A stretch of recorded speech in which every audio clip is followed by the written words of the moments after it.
You're listening to Unfiltered Brew, hosted by Master Cicerone Joe Vogelbacher and brewery founder Eric Flanigan, out of the Sugar Creek Brewing Company in Charlotte, North Carolina. So you see that pour? That is how you pour a beer right over there. You should have the foam coming up over top of the glass a little bit, and that's really good. That's a hell of a compliment, man. Cheers. Coming from a Master Cicerone. Yeah, and this, I had a few sips already, but I always love to see this good bit of lacing on a glass because, you have a clean glass, you have a good quality beer, and hey, man, what kind of a job is it where you can have a beer and sit down and talk about the great business we're in? What's funny is last night I was at one of the boards that I'm on. You know which one I'm talking about. We were at a board meeting, and I decided to have a beer because it was at one of our accounts, and everybody's looking at me funny, and I looked at them smiling, going, "Hey guys, I'm still working." That's right. And I was the only one in the entire place that could do it, so it was pretty funny. R&D budget. So we're rolling up here now, Eric, on damn near 10 years, right? So crazy. I think if you go back in time and look at it, I think we started brewing in July of 2014. So July of 2024 will be 10 years. We're in our ninth now. How does that feel? What beer it is? First beer we ever brewed was Belgian Saison. Saison start. You're right. You're right. First beer. You're right. It's kind of sad to see it off the menu these days, but man, the landscape's changed, hasn't it? Yeah, it has. You know what I remember about that Saison the most was we worked our butt off all day. And then our next door brewer, John, came by and saw us, and he's like, "What are you guys doing?" And we were enjoying our first beer after our first brew day. And he was looking at us, and you looked at him and said, "We're done." He said, "You're done?" And you were like, "Yeah," because we had hired Tim, and he guided us through. And John ended up telling us that day that they brewed for 2 weeks before they even had a batch that they could consider done. But our first brew day went fairly smooth. But I still think it was like 10 p.m. Oh, yeah. It was still late. Yeah, it takes time to figure out what you're doing. It was just funny that somebody else told us, "Hey, you're done already?"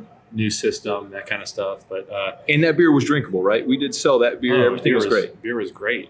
Yeah, we didn't. Sometimes in this business, you have to make a tough decision. You have the tank full of product, and one tank could be $30,000, $40,000, $50,000 worth of finished product. And I think that's why it's really important to be able to taste the beer and understand what you're tasting, right? And at some point, and we've done it, you've done it with me, and we've opened that valve on the bottom of the tank and flushed down $30,000 to $50,000 down the drain. So it's like people ask me all the time when I'm out talking about beer or doing some beer education or things like that, like,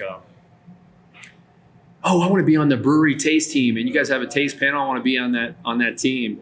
And I'm like, man, that's a lot of pressure, and it requires a lot of training because the people that taste the beer, we have the most valuable equipment, our sensory system on knowing whether that beer's fit to serve or not. Man, it's real important. Yeah, the biggest question I get most of the time is obviously people like to bring up quality of product and why my business partner wanted to be a Master Cicerone. And the best answer I've heard is from you over the years, and it's, how can you make world-class beer if you don't know how to taste it? 100%. And then that's kind of, and I don't know if you remember, but I think year 2 or 3, we started developing tasting panels from the home brewers around us. Remember that? Yeah, you have to be able to know what quality is and what quality isn't, right? No, the consumers know that too, and they vote with their wallet, right? And they say, "Oh, I just don't like that one," but why? So you have to get feedback and be able to make the adjustments in the back and pull the appropriate levers to make the beer come out a little bit better each and every time. So it's a never-ending pursuit, and knowing some basics about flavor gives you a huge leg up. There's some breweries where I've tasted the beer and I can see, like, you can right away pick up something where they could make a minor tweak and really improve it. And I think Bill Simpson, hopefully we can have him on the show someday. Bill, you're going to get on this podcast, buddy. You're coming. Bill said it best from Aruxa Labs. He said, you can pick a beer up and taste it and pick up a flavor, and that flavor might be in the back of the head while you're tasting it, but you never notice it's there until you turn it off.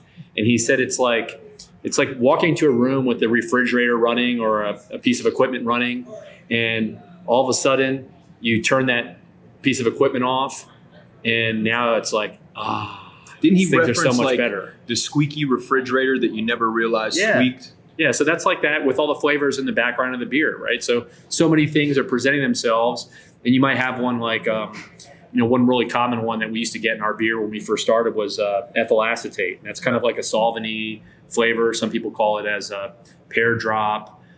It's a little bit fusel smelling and tasting. And when you can make adjustments, it's an ester. You make adjustments to the fermentation profile and get rid of it. It's just so much more drinkable. Now, with the rise of the non-alcoholic beer these days, people are trying to put that ethyl acetate in the beer to kind of simulate the perception of alcohol, because it usually goes hand in hand with high alcohol beers. So they try to add that flavor. So knowing how to manipulate it and to manipulate the recipe and the process to get that or take it away is a big advantage, I think. So that's why I'm, there's a lot of haters on the Cicerone program, but I think like you and I, we have so much money invested in here. We have a big team now with over 30 employees.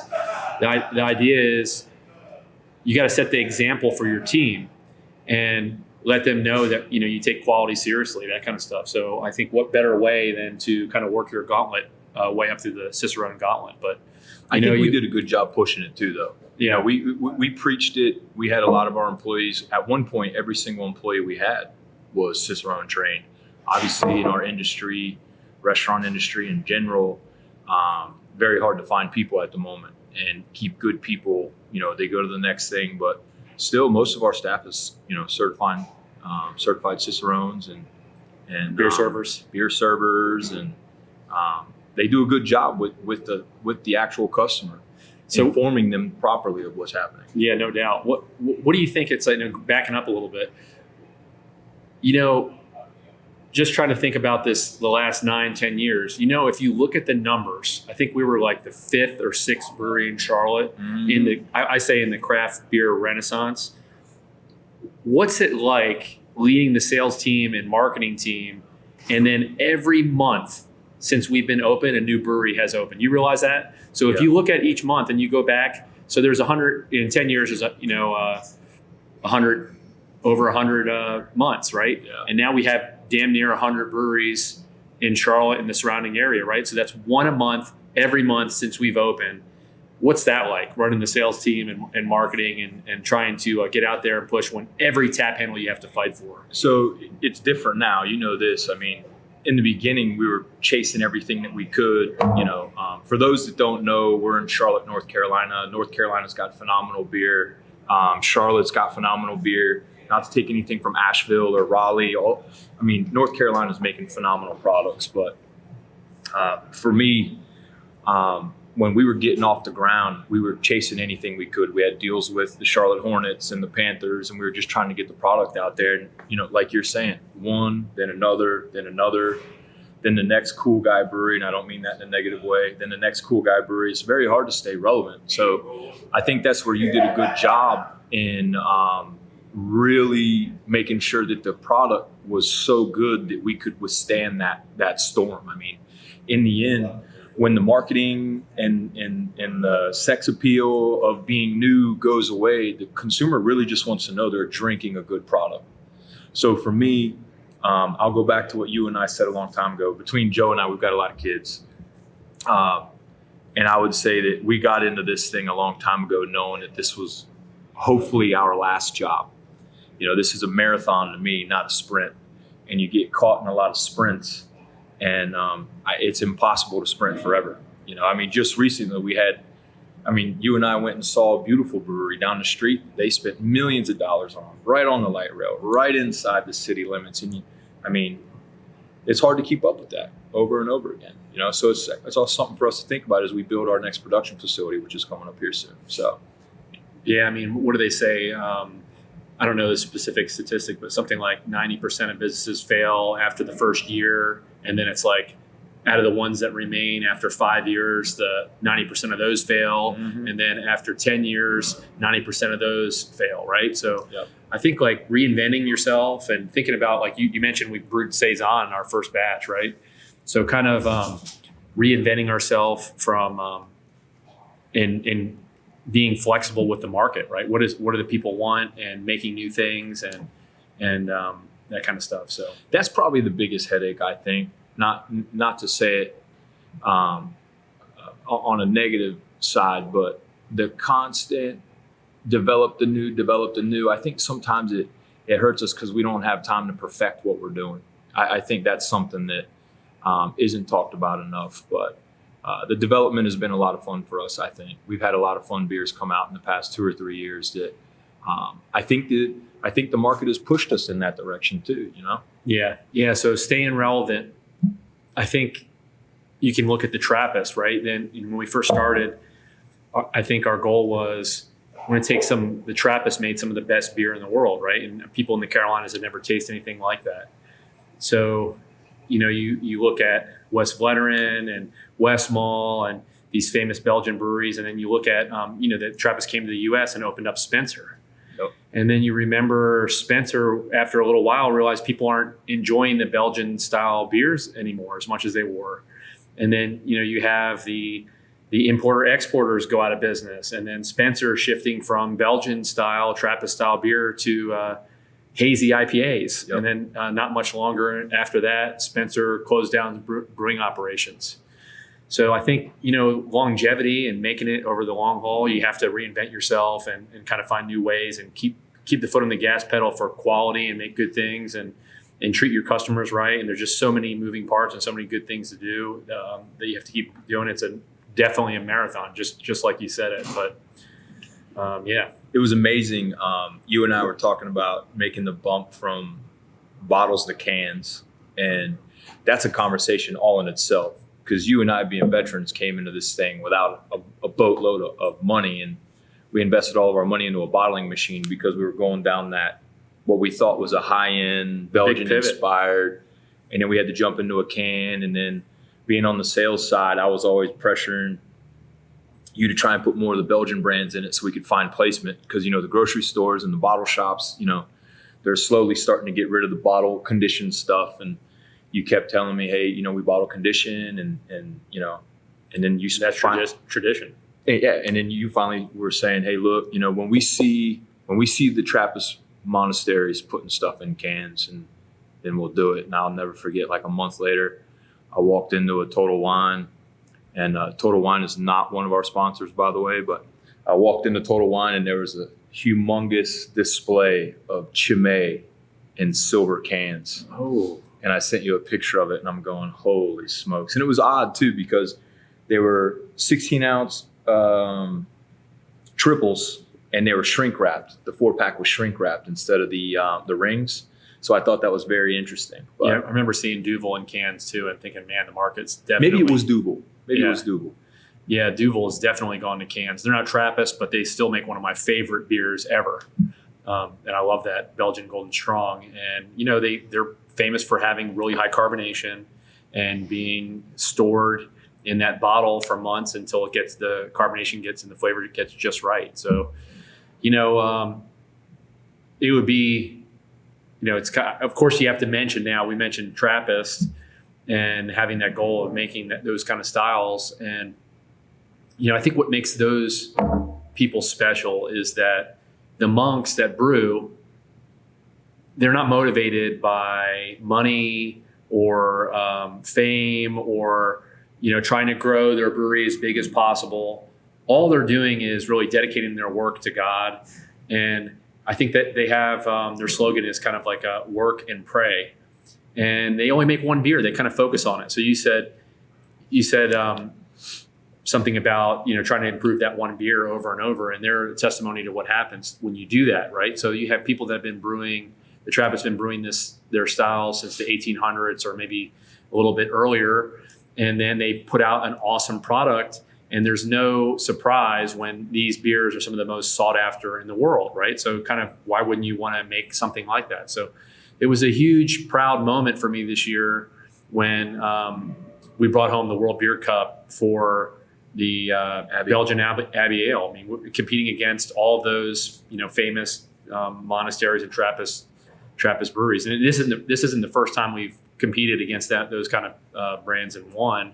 But this year was especially special to see La Trappe from the Netherlands there come in second place, and then Firestone, who's owned by Duvel, a Belgian brewery, come in third place, and Sugar Creek taking home the gold for the Belgian quad. What a great career milestone. I remember the first time we did the universe with our Trappist ales was I think we tied Westmall at U.S. Open. The U.S. Open. Yeah, gold beer in like 2019 or something like that. And I remember telling myself, all right, we're making good beers now. I mean, look, craft breweries win a lot of medals. I think we just won our 35th or 36th medal, but there are some that are very important, especially to not so much to customers. They just want to know they're drinking good beer, but to our brewers and our staff, they want to know that they're doing the right thing. And that was the very first time we got an award where I was the last one to get it. The brewers opened the package, it made the rounds, and then I finally got it, and I'm going, all right, I got to get this thing to the shop to get it framed and go on our wall with everything else. And by the time I went on social media, I saw our head brewer, who never posted, our general manager of our restaurant posted.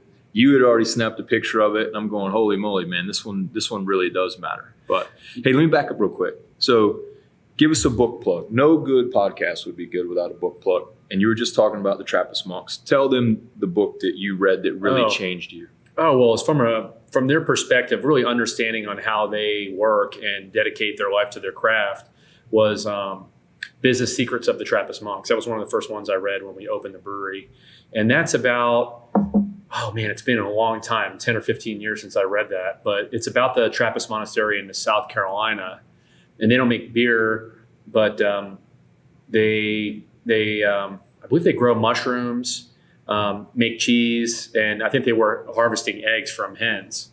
But they always open their doors to guests. That's one of their things as the Benedictine monks do. They require, if somebody asks for a place to stay, that they'll open their doors. So they frequently host guests, and the author, who was a former television executive, went down there and spent time and learned from them and their dedication to their work and what they're doing. Spent several months down there and wrote the book about his experience. But I thought it was super applicable to what we're trying to do when we were starting the brewery, because it was trying to keep your eye off of the greed of trying to open a business. Everybody that first opens has high hopes that you're going to be able to make lots of money and be successful. That's always what everybody wants to do. But instead focusing on what's going to get you there, which is making a good quality product, right? And dedicating yourself to your work in a way that your customer can appreciate. So, hey, we talked about the gold and the quad. I mean, what do you say we crack one of them open and give it a try? Yeah, absolutely. I mean, is this one back here cold? That one's cold. We've got. It's the best glassware we could find with logos on it right now, because we just wanted to do a podcast. But you want to show them how to pour one of these? Oh yeah. So the cool thing about these. We used to have the lambic baskets. That would have been. Oh, there's one in the background if we want. Yeah, that's always cool too. Yeah. Oh yeah, we have one up there. But so one of the things with these beers, any one that you get that's bottle conditioned, is that it's re-fermented in the bottle. So all the aromas from the secondary fermentation and all the flavor is trapped in the glass with the beer, and it's fermented in these old champagne bottles because they're thicker and they can take more carbonation. When we put beer into a keg, we can't carbonate it so much because most draft systems are set to pour around 2.6 to 2.7 volumes of carbonation. In this bottle, we can get it more carbonated and give it a really lush, creamy foam on top because it can hold up to 3 or 3.5 volumes of carbonation. So knowing that, we have the traditional cage and cork method, so you can just pull the cork off, right? I always tell people to hold the bottle on a table flat like this, put your hand on top, and then start to unscrew the cage and see if there's any pressure behind it. If it's really lively, like you're opening up a really high carbonated one. This is a living process when you ferment something, right? There are living yeast in there. You never know how much it fermented or how carbonated it is. We do our best to give it in a range, but you can kind of get the feel if, okay, is this cork going to let loose or not? And if it's not, then take the cage off, I feel like, and then you can, remove the cork. So the way I do it is I always hold there's more than one way to skin a cat, right, of course, but I always hold the bottle from the bottom. It gives you a little bit more leverage. So now you can kind of twist it gently and pull the cork out. How does that one feel to you? It feels perfect. Okay. So, you can also inspect the bottle, look through the amber and see if there's any rings around the inside, any foam around the inside. That would usually indicate a spoilage has happened in the bottle. And in this case, I can see through it and there's nothing in there. Look for any chips in the glass, anything unusual. But, the purist will tell you, hey, this has been aged appropriately and it's really delicate aroma. So you want to just gently ease the cork out so you don't just blast all the aromas out. You want to capture those, but I always like to have fun with it. So I pop the cork out like that because look at that. That's so good for TV. Beer shouldn't be pretentious, in my opinion. It should be fun. And that's one of the great things about beer. Are you the only Master Cicerone that's ever said that? Because that's a good question. A lot of people ask Master Cicerones, do you still enjoy drinking beer? Because and look, I've been on the road with you and there have been times where I'm going, oh, man, here we go. You get in the habit of doing that and analyzing it, but at the end of the day, beer should be shared with your friends and a good environment, and all that stuff influences your perception and shared at a wedding day or at a birthday party or just after work one day, and it's the third most popular beverage in the world. So we've been enjoying it for a long time. So when I pour a beer, I don't like to pick the glass up and kind of do it on the angle like this, so that your whole goal in life is to not release any of the bubbles, right? I want to release the bubbles and give it a good foam so that you get the best texture and mouthfeel and experience with the beer, right? So I keep our glass flat like this. Now, a bottle where it's been fermented inside the bottle, again, re-fermented, we always add a little bit of yeast and sugar. So that when you store these bottles, you should store them upright in your fridge. That'll settle down at the bottom, and you get a thin film on the bottom of the bottle. And I don't like to pour that into the beer. It ruins the color and the clarity, and it adds some bitterness to the beer. Although it's very healthy and loaded in B vitamins, I want to keep it in the bottle. So minimizing how often I tilt it back and forth, back and forth, back and forth is the goal. And I want to kind of, if I have some buddies here, I'd like to line up 3 or 4 glasses and do it all in one shot. That would be my target. So it's not like a wit beer. We don't want to swirl it. We don't want to add any of that stuff. Right. Now, there's some beers where adding the yeast is a critical part of the flavor, but this one in particular, it's not. So I keep the glass upright. When I tell people this, they're always scared to do that. And then I control the foam by the distance from the bottle to the glass. So if I go way up like this and splash it in the glass, I get lots of foam. If I go down like this, I get less. So until I see what the foam looks like, I go close like this, and then I kind of want to foam it up and see if I can get the glass to fill in 3 pours.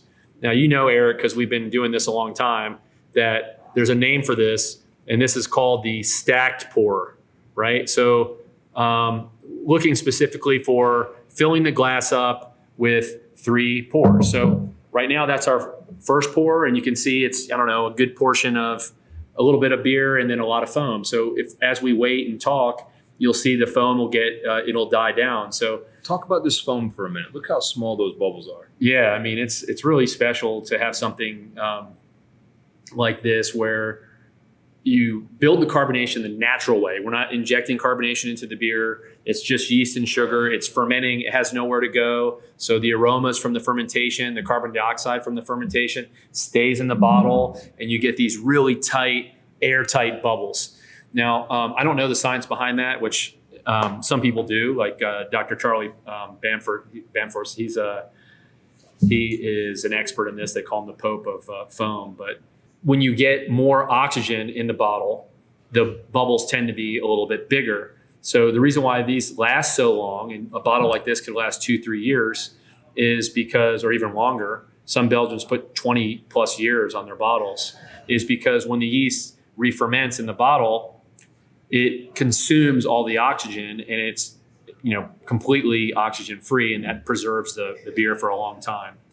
So you end up getting this nice, tight, rich foam that comes out of the pour. So we'll let that sit for a minute, and then I'll see if I can't fill the glass up with 3 pours like I tell people to do, and practice what I preach, and then we'll give it a taste. So I read the book a long time ago. I think it's Tasting Beer or something along the lines of it. with Randy Mosher. Probably. Mm-hmm. And I remember there was a section in it where it briefly mentioned the foam on the beer. Most people are afraid of it. People have used in college, people rub their nose, and then, they use the oils to kill it. And I think in that book he mentioned, you start with the foam. Take a little foam in, smell the foam, take a little foam in, put it in your mouth, move it around, because you do get a lot of flavor from the foam. It's interesting. 100%. I mean, and if you don't let the foam break out of the beer, when you drink it and it goes down into your belly, it'll break out there. And then you become bloated, gassy, things like that. And that's a big no-no. I remembered back in the day drinking Hoegaarden right out of the refrigerator, and it was just so cold that I could barely swallow it. And I didn't realize it was just because all the carbonation trapped inside that fluid, Yeah, so we'll give it a second pour again, kind of foam it up. And you can already see the foam's getting thicker. It kind of shrunk down to, half the size that it was at. Remember that time we were savoring a bottle? When you were trying to savor that bottle? That's oh boy, if you could do a YouTube remix on click, click, click, click, click. But that's fun. And like I said, beer should be fun, not pretentious. So you have, when you savor it, to our listeners, basically what that means is you take a big knife, or traditionally I think it would be a sword. The French were using a sword for champagne, and a special occasion and for pomp and circumstance, they would take the cork off in one swift motion with a sword. Now there's a trick to doing that, and I have another YouTube on that, but one of the tricks is to get the neck really ice cold and then go down the seam of the bottle with your knife, and then it'll make a nice clean break in the glass, and it's really fun party trick. If you like that was something that I, you're good at the details. When you told me you got to find the seam in the bottle, I was puzzled by that, and then I realized there's a seam in every bottle. It's like a spine. You just got to follow it up, but it doesn't always work the first time. There's a little bit of scare in it, right? You're worried that the whole damn thing's going to explode. You're going to shrapnel in the chest, but you need the sharp end of the knife. I know that. Yeah. The best way I've ever seen one of these done, I don't even know where it was, but, unfortunately people get a lot of information on Instagram these days. And no, Instagram is not a sponsor of this one either. But I've seen the guys that heat up the metal prongs and they put it around the neck and heat the neck up really good.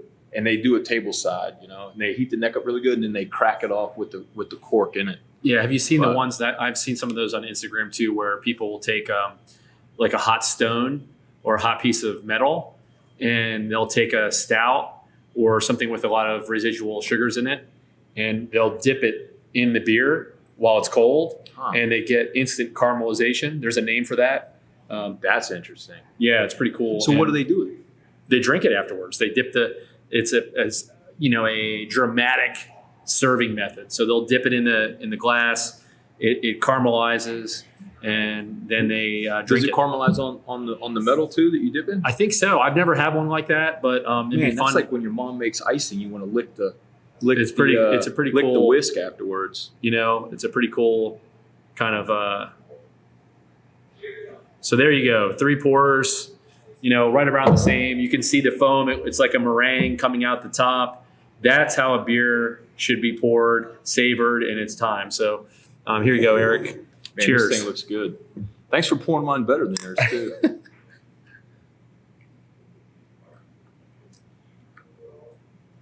Well, almost 10 years to win the World Beer Cup. Yeah, I mean, really delicious beer. And plum, raisin, caramel, rings in at about 9% alcohol. This is something that if you're just going to have one beer, you can sit down and enjoy it. Kind of one of the things that made me fall in love with this style of beers, or Belgian beers in general, is this style. Let me ask you an industry question. Why do you think beers like this fell out of high regard with beer drinkers? Because these were, and I'll give you a quick story or experience share how some you and I joke around about. So when we started the brewery, I remember I had to pay $250 for a 6-pack of West Veteran 12 that came with 2 chinky little West Veteran glasses. That's how high in demand these products were. And then, I won't say shortly, but 3, 4, 5 years later, next thing you know, the really awesome fruited IPAs became awesome. And then from there, we knew New England IPA became awesome. And then everybody got pissed because they didn't want to call it New England. Then it became East Coast. And now it's hazy. Like, can you believe we stayed in business for 2 years without ever making an IPA? When we talk about it, it is crazy. But in our defense, anyway, I interrupted. I'm sorry. No, our pale ale really filled that void. Well, it still does. I mean, our pale ale's it's a very good beer, and I think that helped us. But no, I recommend if you're a brewery out there, you have to make an IPA because the first 3 years, Joe and I wanted to do everything. I'll never forget our first conversation. Joe didn't want to put labels on the bottles, and I thought it was a good idea because we wanted to be the guys with no label. People would go, who the hell are these guys? But anyway, back to my question. So why do you think these beers became less popular in America as time went on? Well, that's a multifaceted question. And I think there's not a single answer to it. It's probably a variety of things. Couple things. One is it's the rise of the hyper-local brewery.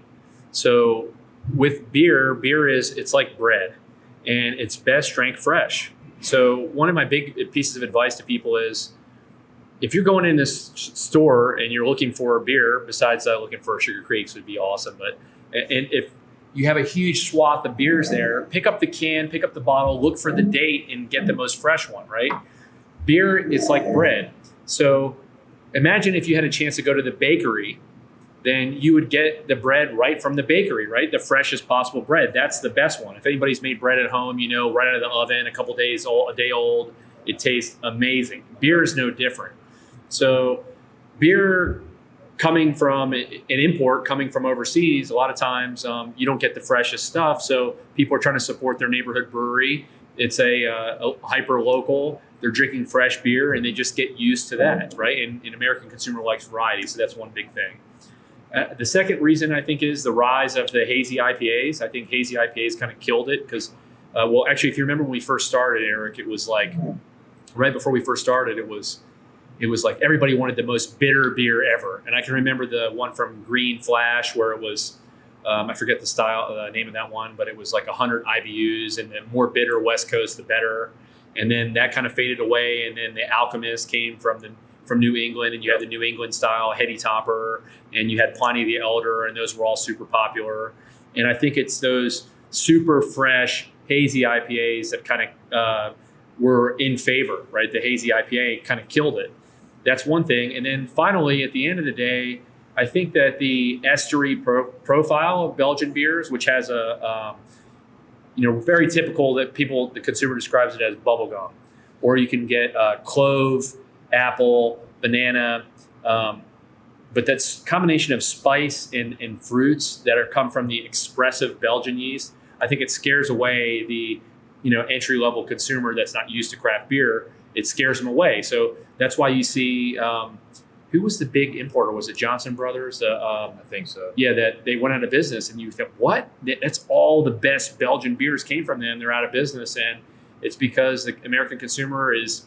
You go to Total Wine, or you go to the craft bottle shop, which they're damn near dead now too. The craft bottle shops, all those imports coming from Germany, Belgium, England, they're gathering dust because everyone's going to the local brewery and the hyper local brewery. So I think that's a long-winded way of saying that's one of the reasons why and that's another good point too. Bottle shops aren't dead, but we've had to see bottle shops do the same thing that the craft breweries have done, right? They've actually transformed with the times. Some of our best bottle shops here in town, we've got some legendary ones. Brawley's Beverage. I mean, man, I've been going there almost since high school, and I was buying Father's Day gifts there years ago when I wasn't even in the business, when I was still in the Marine Corps, because my dad loved beer. But, you've seen the bottle shops transform just like the industry, where you're right. Some of those beers are starting to get a little dead, and the local stuff is better. And then what did we see? We saw the bottle shops. We got a really good rejuvenation from them because they started adding tap handles. Yeah. So then the bottle shops were like, instead of just going in there finding the old dusty bottles that no one wanted, or the highly sought after beers that you only drink on anniversaries and things like that, next thing you know, they're your local watering hole too. So the old, I would say, because we do have some bottle shop customers out there, and I'm the sales guy. The bottle shops have had to transform with times just like we have. And I think it's for the better, because in the end, if you're a bottle shop out there and you don't have draft, you're missing out on a tremendous amount of margin. And yes, you could still have the dream. Like Joe and I's dream has always been to make phenomenal Belgian beers. But our number one seller by far, it's one of the highest selling beers in the Carolinas right now, is our Big O. It's a fruited IPA West Coast. So sometimes you got to do things you don't necessarily want to do in order to do the things that you want to do. Yeah, a fresh Big O is just it's terrific. So I'm glad that I do love the beer, but we still I feel really fortunate and blessed to be able to experiment with making some of the classics and doing that kind of like a reserve series where the customers can come to our tap room and get to try them. So if you haven't seen, I keep looking over my shoulder. We're extremely busy, and we brew 3 shifts. So directly behind us, we're coming from Charlotte, North Carolina, in our tap room. If you've ever been here, we appreciate it. But we're a 35,000 square foot production facility. So I keep looking over my shoulder, because when I don't see things happening in the windows, I start wondering, is the beer going to leave the building at some point? When you don't see anything going on back there, then a week later we've got problems. So, but yeah. So, there's a million things to talk about always on these things, but I don't know. Could you tell a little bit, Eric, to our listeners a little bit about, I know your time, you mentioned that we're a veteran owned and operated brewery. Can you mention a little bit about your history in the Marine Corps and what made you want to go into the Marine Corps, and just for a minute, kind of just talk about that and how that impacts your leadership style, I guess you could say, the brewery? Yeah, it's funny. I never talk about being in the military, but in the past 3 days, I've had more people ask me about the Marine Corps thing than I've had in 10 years. I was at the YMCA yesterday, and I saw an old man with a USO shirt on. I told him I appreciated him doing that, because it said that he was a volunteer. And he said that he was in the Marine Corps for a while, and him and I got to talking for a while, and he started asking me what I did. And I did special operations in the Marine Corps, and I did the Afghanistan push, and then we turned around and did the Fallujah push in Iraq. But my leadership style comes from, I realized this too when I turned 40 with my wife. I'm a big motivator. I like to work alongside people, And when my wife and I turned 40, I was like, babe, don't worry, we're going to be great. 40. That does not work, guys, with your wife when you turn 40. You can just listen is what you should do. But I joined the Marine Corps right after high school, 9/11. And so you think 9/11, sorry to interrupt, but you think 9/11 was a motivator for you to go Absolutely. So I've got people in my family that were in the Marine Corps. My grandfather, my uncle, Beirut Marine. My grandfather was in the Korean War. But I played sports my whole life, and I liked people. And when 9/11 happened, that was like the tip of the iceberg. So instead of going to some of the smaller colleges that I was going to go to play football, which was, looking back now, the greatest thing that ever happened to me, because I was not mentally present in school. I appreciated the people, my friends, the culture, but I was there for things other than the education. So not going to college ended up being a great thing for me, because I developed, like you're saying, the leadership skills, working alongside people. I was in a lot of special operations schools, a lot of struggle. And that's a lot what the beer business is. There's a lot of struggle in this. You and I joke around all the time. We've never lost a brewmaster to a bad thing. I'm still proud of some of our old brewmasters and brewers. We had some guys go to Rheingeist. I always say that, right? We've had some guys bounce around, but it's hard being a brewer. And you realize when you dream about opening a brewery, you lay in bed going, man, all I'm going to do is this for the rest of my life. And then when you realize the malt bags weigh 50 pounds a piece, and the brew house is hot, it takes especially a lot in of the Carolina summer. Yeah, it takes a lot of motivation. So I think that's helped me with the leadership style, especially on the sales side too. I mean, knowing how to deal with the Yeah.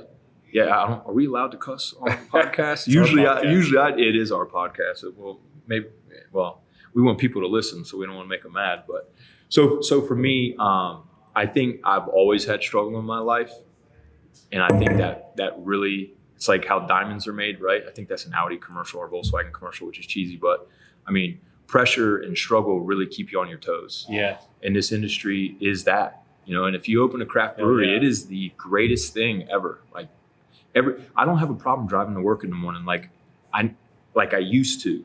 Maybe you're out there and you work at a bank and you hate your job. Well, hate your job, hate your job, but I don't have that, because I realize, and if you watch Beers of Joy, that one clip they got me in where I said, hey, because we used to export to the Netherlands. If somebody drinks, it ain't over yet. Yeah, it's not. If somebody drinks our beer and it changes their day for the better, that's all that matters. And that's what I try to remind the brewers. So for me, my leadership style comes from, getting in the trenches and working alongside our people, which I think has been and it's yours too, being in the military. But I think it really helps our culture. I think it shows our wholesalers that we care. We're not invisible owners. This, but the people listening don't. All 5 of you, or 500, 5,000 actually.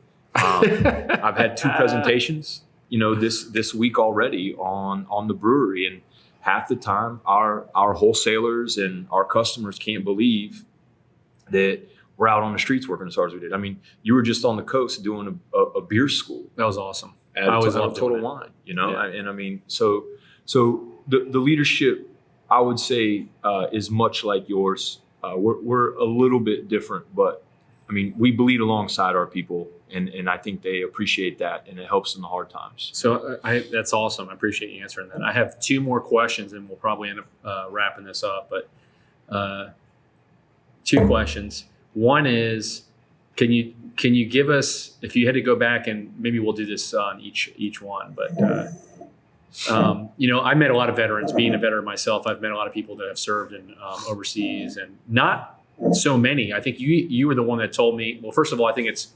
2% of the American population actually serves in the military.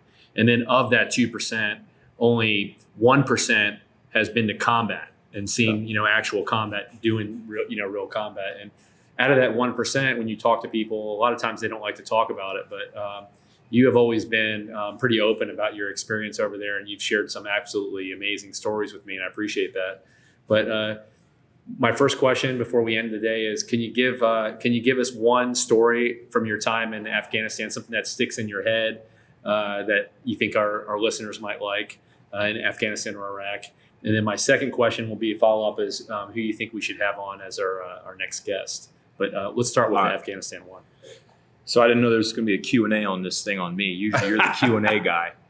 Yeah, what the hell? But so without having blood and guts, part of the story, because I was my original MOS was machine gunning, but I didn't do that because that's a Vietnam thing. We don't set up machine gun nests anymore and wait for people to run out. Although, didn't you walk into one at one point? I have walked. We kicked the door in Afghanistan one time, and there was a Russian machine gun nest in this guy's living room because he knew we were coming, and that sucked. But I'll say, coming back from Afghanistan, you got to realize Afghanistan's a dry country, and they smoke hella weed over there.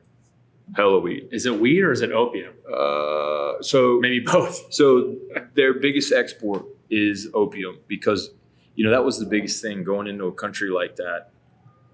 It's like the closest thing to hell on earth there is. I'll never forget looking out the helicopter and thinking I'm way up in the air and seeing mountains and cliffs. I mean, if you're a rock climber, unfortunately for you, the best place to ever climb rock is in Afghanistan, and you ain't going. But it's a dry country. They smoke a lot of weed. I guess that's how they de-stress. It's hot as shit over there. It's 117 during the day. But on the way back, the Navy picked us up, and we were coming back. We had been there almost 9 months. And I think the Navy's rule, you would know this better than I would, because Joe's still in the Navy, and he doesn't talk about it a lot. But he's been in a while, and he's been in Afghanistan as well. But the Navy gave us, I think, 2 beers on the way back. That sounds about right. On When the I ship. was in Qatar, we got 3. Yeah, So maybe 2 on the ship. It might have been 2 or 3. Yeah. So my what is it? G-rated? Is that how you rate movies? G-rated? Yeah, PG? yeah. So my G-rated story for our podcast here, we'll get deeper into it later if we need to. We'll see what type of people watch this. But I'm on the USS Shreveport coming back, and they put all the Marines on the deck, and they give us all beers. And we had just got out of combat, and I had actually lost probably 25 pounds because we were walking everywhere. We pushed so far north in Afghanistan that our interpreters couldn't even communicate with these people because there's so many dialects. And they line us all up, and they give us each 2 beers. And I'm going, holy moly. And of course, please don't kill me, they were Bud Lights. And here I am, 215 pounds after I lost those 20-something pounds. And I'm telling myself, how am I really going to enjoy this?